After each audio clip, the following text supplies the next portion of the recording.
Ah, eu gosto do lugar aqui, né? O clima é outro, né? Então por isso que eu gosto daqui. Aqui eu tenho mais saúde. Aqui é outros 500 pra gente viver aqui, eu acho que é, né?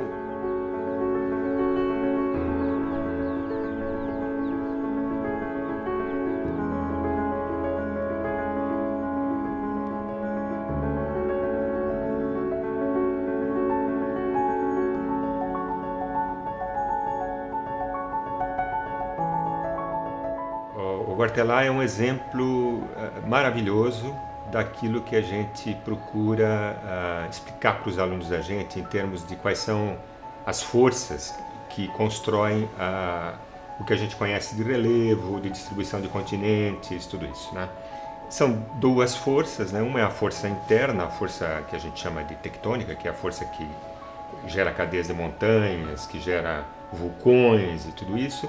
E outra é a força externa, né, que é a força da erosão, é a força das águas, é a força do vento, que é uma força movida pela energia solar.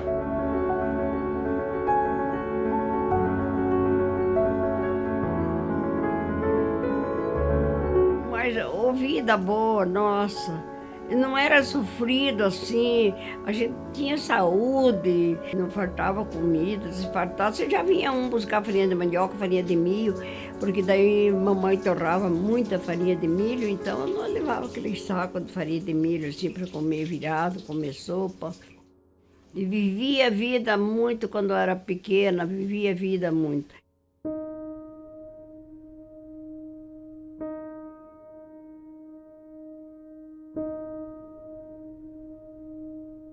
E o Canyon ele é fantástico porque ele mostra, primeiro, a força interna, que foi a força que fez com que a crosta, a litosfera, se elevassem, isso há muito tempo atrás, né, na época da ruptura dos continentes, né, isso 133 milhões de anos atrás, né, ela elevou as rochas da região e expôs as rochas que hoje são as rochas que a gente encontra no Canyon, que são as rochas principalmente os arenítios lá da formação Furnas e também as rochas mais antigas que estão embaixo do arenito. Essas mesmas forças internas, elas quebraram a litosfera, né, em muitas grandes falhas, fraturas, né? Essas fraturas elas permitiram a subida do magma, mas ali na área do Canyon eles são os dutos, os diques, né, de diabásio, a rocha se chama diabásio, e o rio Iapó, né, o rio que escavou o Canyon, ele aproveitou essas rochas que elas são relativamente mais fáceis de erodir para achar o traçado dele.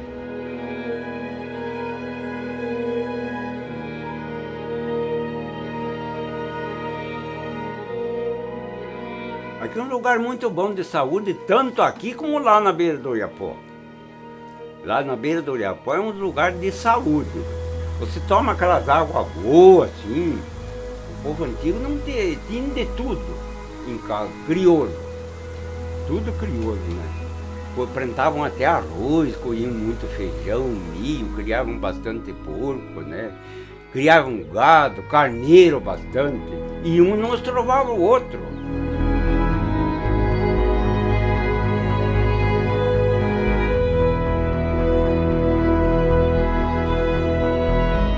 Esse ambiente, né, faz ter uma variação muito grande em relação à composição florística, a composição de espécies. Então, agregada a essa matriz, né, campestre, a gente tem manchas de cerrado e também onde o solo é mais profundo, daí nós temos as florestas paraucárias, chamada floresta ambrófila mista. É uma área extremamente, né, diversa. Ela já está no norte da região denominada Campos Gerais, então ela já pega um outro tipo climático.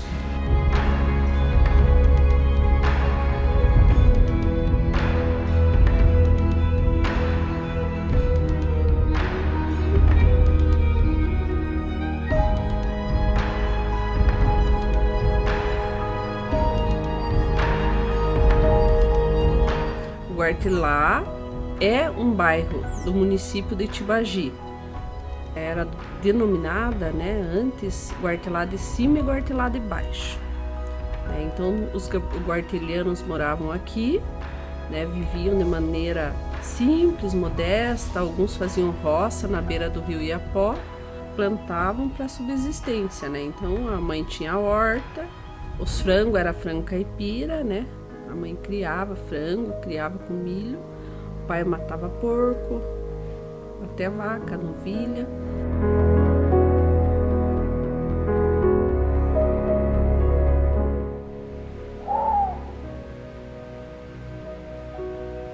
Bom, a dieta do lobo é onívora, né? Um onívora oportunista, assim, ou seja, ele come tudo que aparecer. O lobo-guará é muito importante na nossa região dos Campos Gerais, tanto para a conservação do ambiente, porque ele atua também como um dispersor de sementes. Então, tudo que ele come, ele defeca e dali pode brotar uma nova planta, né? Ou seja, ele pode estar fazendo a dispersão de sementes das plantas nativas.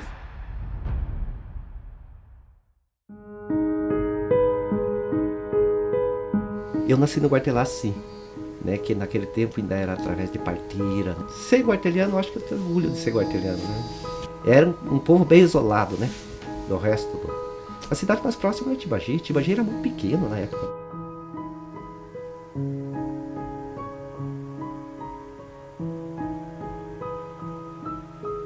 O tempo inteiro o rio vem aos poucos aprofundando o vale dele para poder correr num sentido que nos parece ilógico. Ele vai para o interior em vez de vir para o litoral.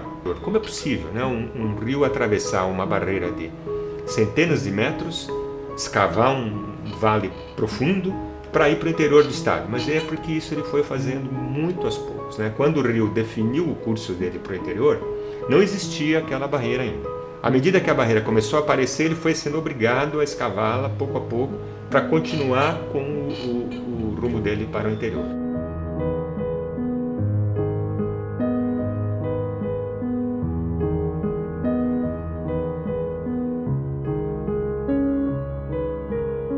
Então ela está numa região que nós chamamos de confluência entre o clima temperado e subtropical.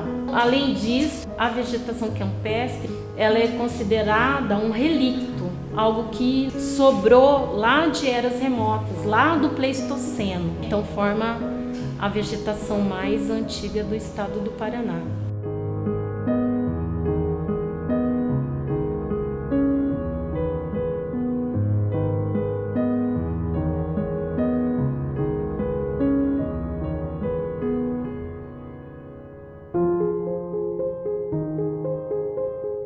Era sofrido, mas engraçado, eu tenho saudade até hoje daquela vida.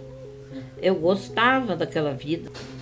Plantava um feijão, plantava um milho, plantava um amendoim, dava de tudo. Sabe que nós era uma família grande e nós não passava falta de nada, nós tínhamos de tudo. Só que era simples as coisas. Comiam a quirera, um torresmo, um feijão. Não era comida frango, que nem caipira. Agora. Comida boa, bem temperadinha, verdura. Em um levantamento realizado, que foram encontradas mais de 600 espécies. Obviamente que se a gente continuasse, aumentaria mais essa lista. E dentro dessa listagem, 27 espécies estão dentro da lista vermelha de plantas ameaçadas para o estado do Paraná. Então é uma área extremamente importante, então ela tem todo essa questão apelativa para a sua preservação. E que também a gente então tem ali o final da vegetação campestre do sul do Brasil e a gente tem o limite sul da ocorrência do bioma cerrado. Então tá tudo ocorrendo e é justamente ali que a gente consegue, como a região ainda tem uma certa preservação, é ali que nós encontramos então toda essa amostra. Então a gente está numa área de alta relevância ecológica por todos esses fatores.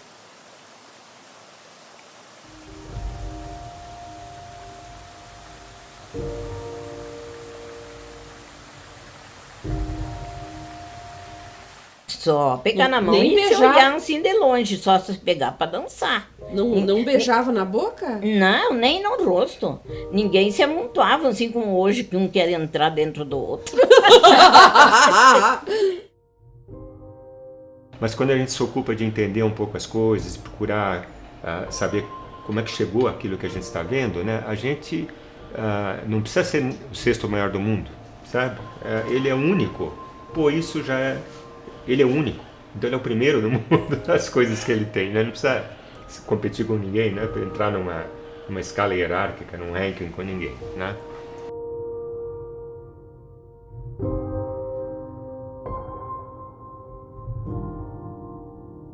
No quesito de pintura rupestre, de sítio arqueológico com arte rupestre. Uma delas é a tradição Planalto, que era basicamente representada por figuras de animais, o que eles viam na caça, no seu cotidiano. Às vezes algum vegetal também era representado nas pinturas, né? E temos a tradição geométrica também, que é basicamente representada por pontos, linhas, traços, pontilhados, como o próprio nome já diz, né? Então essas duas tradições estão correlacionadas aqui com o Guartelá, né? Mas não podemos deixar de entender também que não só está atrelado à arte rupestre esses sítios, está atrelado também com o modo de ocupação indígena, né? A passagem dos indígenas na época aqui, como eles viviam, assim como o povo guarteliano vive hoje, em harmonia com a natureza. 7.000 anos atrás, eles já viviam em perfeita harmonia com a natureza, tirando proveito da terra, viviam caçando, colhendo, né? Pernoitando em alguns abrigos. Então isso é magnífico, a cultura, a raiz guarteliana, né? Que vem desde do indígena, passando, né, para o próprio povo guarteliano que aqui viveu também, né?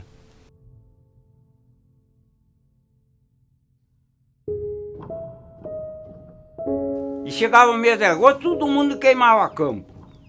E daí o gado saía do mato, assim, o gado engordava nos verdes, assim. Hoje você não pode queimar mas nem um punhadinho de campo. E o campo se acaba se você não queimar. Você pode acreditar. Porque eu conheço a natureza, eu não conheço no papel, mas a natureza eu conheço. O campo, se você não queimar, vira em carrasca e o campo não, se acaba. Os campos, né, a vegetação, essa fisionomia campestre, né, e também de cerrado, elas têm uma dinâmica natural com essa relação com o fogo, né?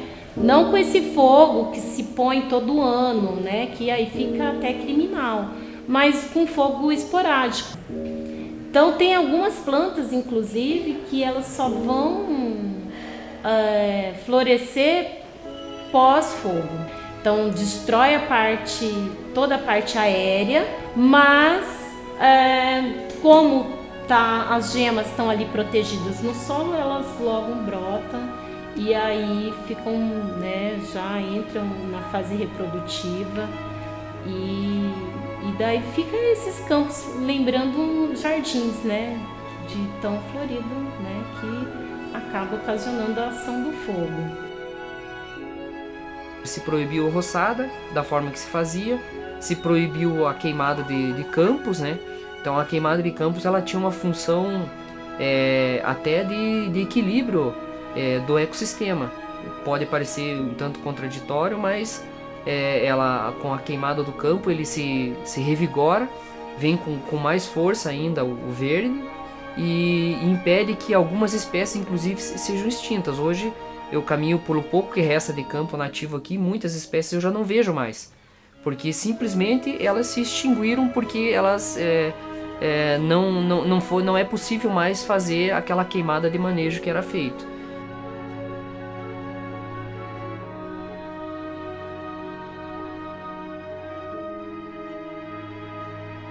A roça no mato você tem que roçar um ano aqui, no outro ano você roça para lá.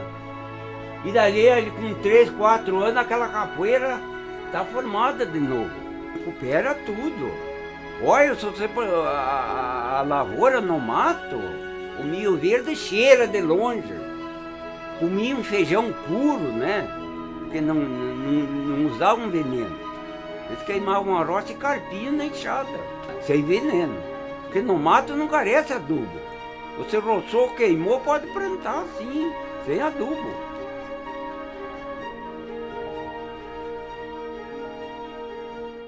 A gente sabe que viveram aqui os nossos antepassados há mais de 100 anos dessa forma e eles tinham a sapiência de usar a natureza, mas esperar que ela se regenerasse, né? É bem marcante mesmo essa questão assim dessa relação dos guartelianos com a terra, com a paisagem, né? Então eu sempre digo, se lá ainda é uma área preservada, né? Obviamente é graças ao povo ali mesmo, né? Que a gente percebe que tem um amor pela terra. É fantástico assim, a maneira desse olhar, de respeitar o local, a terra onde vive, conseguir trazer o seu sustento, né? Então é genial. O nome de Guartelá, porque se procura em qualquer dicionário, não vai achar, né? E assim, até pela formação da palavra, dá a impressão que é coisa indígena, né? Mas a versão mais forte, que teria um fundamento, sim, é de que os índios caingangues sempre estavam em conflitos com os portugueses, com os brancos que povoavam a região, né? E aqui em Tibagi tinha um lugar chamado, depois ganhou o nome de Benfica, né? Tinha um mato capão do Benfica e tal. E então tinha dois compadres, um dono da região ali onde está a Fazenda do Sol e o outro aqui no Guartelá, mas que não tinha esse nome ainda, né? E sempre com esses ataques dos índios caingangues, né? Que tentavam retomar o espaço que estavam perdendo. Um dia o morador lá do Benfica, sabendo que estava próximo mais um ataque, mandou um empregado levar o recado pro compadre da região aqui de cima onde está o Guartelá. Essa carta, digamos assim, tinha esse alerta, né? Então o compadre lá de baixo mandou o recado no finalzinho dizendo: guarda-te lá que eu aqui bem fico. Esse recado que ficou, cresceu a história dessa precaução ali do morador, né? Daí depois o bairro do Benfica, nem chegou a ser bairro, né? O Guartelá cresceu, né? Ali acabou sendo totalmente despovoado, né? Eu já, quando eu ia falar em Benfica, só sabia que tinha um mato ali, mano. Não sabia de morador, nada. Então a história mais de credibilidade é essa, né? Guarda-te lá que eu aqui bem fico.